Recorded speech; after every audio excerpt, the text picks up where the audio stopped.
Today joining with us Ambassador of Guatemala, Zevelo Castillo sir. Let's talk with him. Hello sir, and very warm welcome to our ANM News channel. Sir, my first question to you, what is the present political situation in Guatemala and Central America? Okay, thank you very much for the opportunity to speak a little bit about what is going on in Guatemala and in Central America. Recently, last week precisely, the presidents of Central America, which is Guatemala, El Salvador, and Honduras, had a very important meeting in the United States. This meeting was with the Vice President of the United States, and it was called the Seminar for the Alliance for Prosperity and Security in Central America. In order to understand why it's so important, I have to go back 2 years or 3 years in time. Probably you may remember that the Central American countries had a crisis of illegal migration to the United States.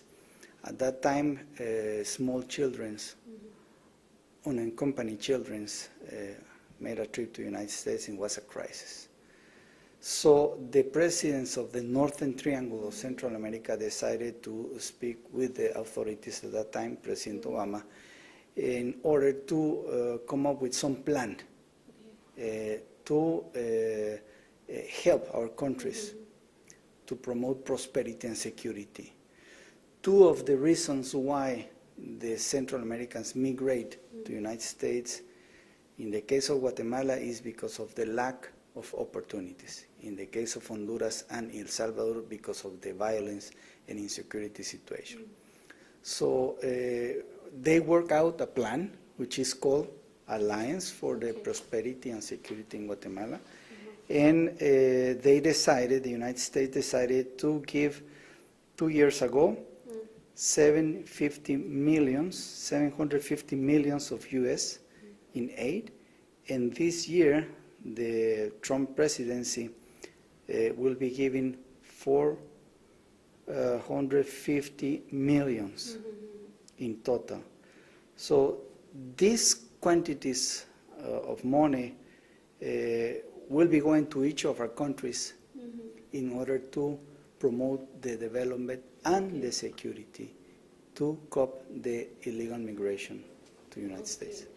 As Guatemala participated in Central America conference, prosperity and security. So what result came out, what positive result came out after this conference? Probably the most positive result was the assurance that the Trump administration will continue with this program. And that's very important to say, because as you may, well, you are you know that many of the politics or decisions that were taken by Obama administration with Trump administration was cut out. In this case, they continue with the compromise to help the Northern Triangle of Central America. Okay. Sir, what are the main thrust area of India and Guatemala bilateral relationship? The bilateral relation between Guatemala and India, we're talking about commerce and cultural promotion. That's the main focus that this embassy is into it right now. Is there any wind of change in sweeping Guatemala? Yes. We're looking forward to become a strong country promoting our goods in India. And besides that, at the level of the Central America, Guatemala is the leader country in Central America. Okay, thank you so much talking with us, sir. So today we had a great conversation with Guatemala Ambassador Zevelo Castillo, sir. He said that how India and Guatemala relationship build up, and also he said about last days Guatemala participated in Central America some conference. So how positive result came out from there. With video journalist Vivek, Ms. Suchitra Mukherjee for ANM News, New Delhi.